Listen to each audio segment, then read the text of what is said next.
ko joué ci fi mu nekk moom ci mission bu CEDEAO bi ay sénégalais bokk ak yeneen réew yu dul Sénégal bien sûr donte Sénégal moo ci gën a ràññeeku parce que moo ëpp intérêt it nag pour sàmm Gambie mu nekk ci jàmm Gambie googu itam am taxawaay boo xam ni war na koo taxawee ci ñoŋ teg suñu soldats yi nekk foofu ci suufam te xam naa ni Adama Barrow ci tànk yooyu la nekk mais nag situation politique ak sous-régional bi Sahel yi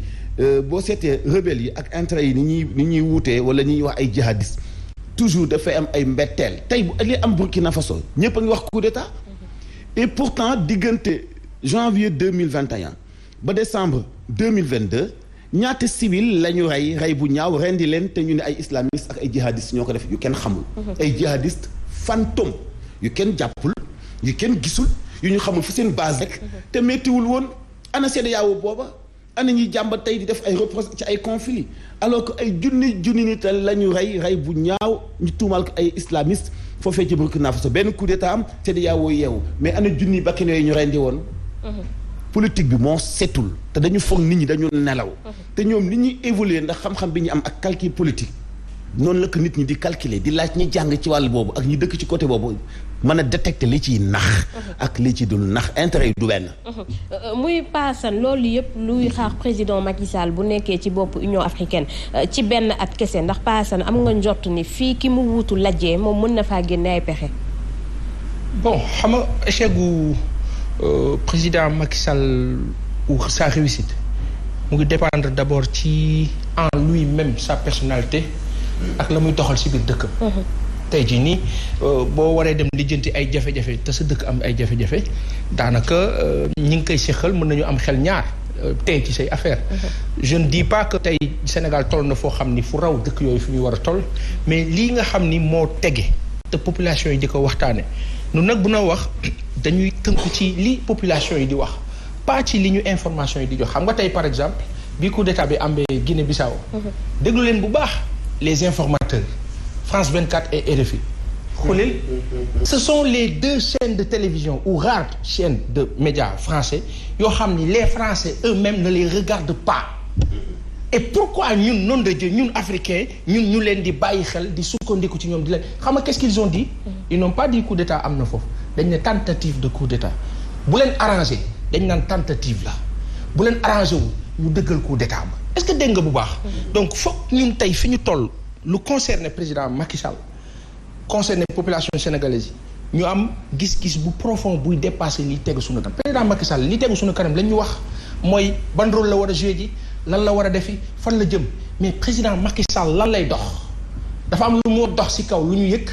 am lu moo dox ci suuf lu ñu yëgul te souvent li ñoo dox ci suuf te yëguñu ko mooy déterminer mooy prédéterminer lépp danga kaa ñaanal yàlla dafa ko ci sutura parce que ñun on a la fierté quel que soit nos embrouilles en interne suñu ay jafe-jafe bu dee sénégalais mu am ndam ca fa mu jëm dëgg rek nag mooy tax mu am ndam mais lu concerne Union africaine malheureusement France daf ci am accès boo xam ni inimaginable lay tax a jóg président Macky Sall bu mu juumul ma ñàkk maandu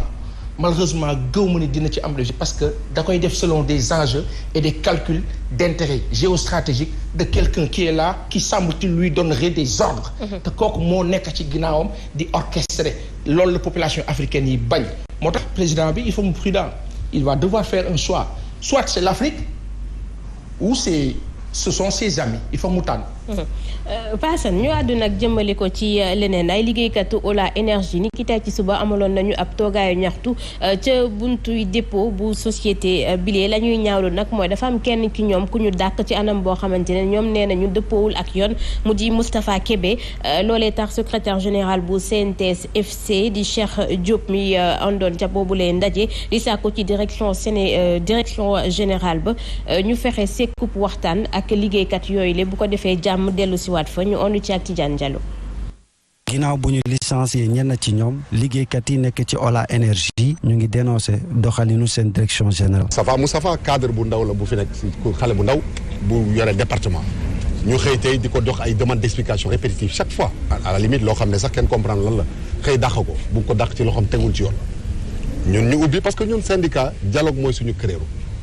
parce que dialogue boomul ci benn entreprise paix sociale li ñuy wax bu amul productivité mënu fa am ba société mën a ñëw ñu nangoo toog ak ñoom ak président ñëpp commencé discuter ak ñoom bi ñu discuter ba ci digg bi DG bi rompre négociation yi ñu waroon daje lundi dajewuñu ñu ne donc léegi nañu def syndicat ñu mobiliser personnel bi nangoo débrayer tey. ñoom ñi la ñu ngi woo direction générale na xoolaat taxawaayam. moo tax ñu ku nangoo waxtaan ak ñoom kilifa gu nangoo waxtaan ak ñu ndaxtaan ak yow parce que société bi lañ teg ci digg suñuy préoccupation ni ñu ko waxee société yi nañu màgg travailleurs yi mën ci am ku ne séddoo li fi ne waaye di dugal ay nit ci ruq di leen doon loolu moom duñu ko nangu. liggéeykat yi du xamle su fekkente seen direction générale ubbiwuñu ay waxtaan dàqoñu ñu dugg ci ay grève. ñu àddu nag jëmale ko ci crise bi am ci njàng meeg njàngale mi waa SAEMS ñoom tontu nañu ki lee di Innocence Ntap Ndiaye mi daal di génn àddu ci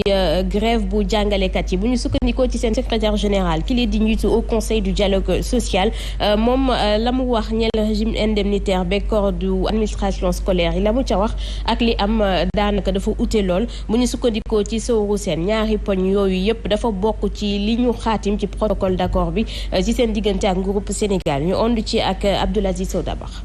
régime indemnitaire ñeel jàngalekat yi bokk na bu baax ci protocole d'accord bu ñu xaatim ak nguur gi bu ñu sukkandikoo ci njiital SAEMS Sowru Sène di dàkk kàddu njiital au conseil du dialogue social muy xamle ni bile poñ bokk na ci waxtaan yi. dañu wax ni ci régime indemnitaire bi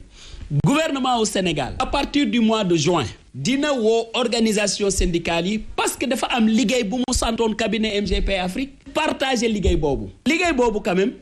def nañ ko. taxawal itam corps des administrateurs scolaires ni ki noonu bokk na ca. def nañ atelier yi ba jébbal suñuy conclusion ki nga xam ne mooy njiitu réew mi pour que mu décider décision yooyu nag lañ doon xaar. madame la présidente du haut conseil du dialogue social. dafa tardé par rapport à suñu liggéey fu mu toll. lu ni mel tax ba Sowru Sène di xamle ni au conseil du dialogue social deful liggéeyam nu mu waree ci mbir mile. moom rôle am mooy que woon à l'époque même bu système bi dalee na moom jël téléphone am di woo ministre ne leen système bi dal na bëgguñu mu yëngatuwaat mais pour loolu il faut que yéen aussi ngeen jóg ci dossier yi. SAEMS leen rek lay xaar ci nguur gi muy mu jëmmal protocole d'accord bile. crise bi lee sax dafa nduruwul sax luy waaj a jeex ndax ni ki tey ci suba rek ay élèves yu nekk fële ca diwaanu Louga ñoom itam demoon nañu ca buntu gouvernance bi ñoom la ñu bëgg mooy la yeneen élèves Sénégal yi bëgg mooy ñu tàmbaliwaat cours yi exécutif régional bi moom mu ngi rafetlu kon jëf joojule ñu daal di def maanaam seen manifeste bi di leen xamal ni dina jàllale kon seen ay doléance ki ko war a jot ñu ànd ci Galay Sila. njàng mi sooxe ci réew mi tax na fii ci Louga élèves yi wàcc ci tali bi teerali ca gouvernance Mamadou Mourtala Gueye moo wax ci seen kàddu. ñun nag li ñu bëgg ñun en tant que élève mooy état bi jëlee responsabilité ngir ñu jàng ñu ba dëgg fa yàlla grève bi ci ñun rek lay metti te soo gisee suñuy génn wala dara dunoo bëgg tout simplement ñu jàng ndax xam nañ ne avenir ëllëg boo ko taylee Sénégal ci kaw la jëm ñun tamit nag mooy état bi taxawuñu ngir yàlla ñun xeexuñu xulawun sànnantiwun ay xeer. gouverneur bi nag dalal leen lu toll ci benn waxtu El Hadji Bouya Amar nag bi mu génnee yëkkati na fa yile kàddu. Donc le message est clair, on vous a bien entendu et j'ai eu quand même vraiment le plaisir de rencontrer aussi vos mandats. li ngeen wax leer na nañ déglu nañu leen bu baax dalal nañ seen ndaw yi waxtaan ak ñoom lu yaatu ci seen i jafe-jafe li ñu bëgg nag mooy ñu garder droit à l'éducation te nguur gi dina ci xar tànk tubayam du yomb nag waaye dinañu ci xar suñu tànk tubay. Ce n'est pas facile hein? Mais quand même l'État fera toujours encore une fois l'effort nécessaire pour garantir le droit à l'éducation. élèves yi nag tënku ci mouvement bii ñuy duppee ADEL lëkkale mboolem l'école yu nekk ci région bu Louga laataa ndaje mi amaloon nañu ay jotaay ak préfet bu Louga ak it inspectrice d'académie.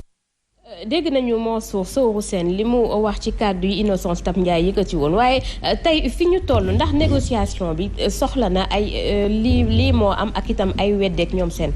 gis nga jàngalekat yi man mënuma ànd ak ñoom ci côté boobu. booy kaas kenn weddiwu la ñëpp jox la gëdd jox la dëgg ni la borom kër nga aussi il faut nga doxee ak responsabilité am sens du dépassement. Innocence Ntap Ndiaye c'est-à-dire que du personne bu ñuy ŋàññi tey. ci Sénégal bu ko neexoon mu dem toogi mag la.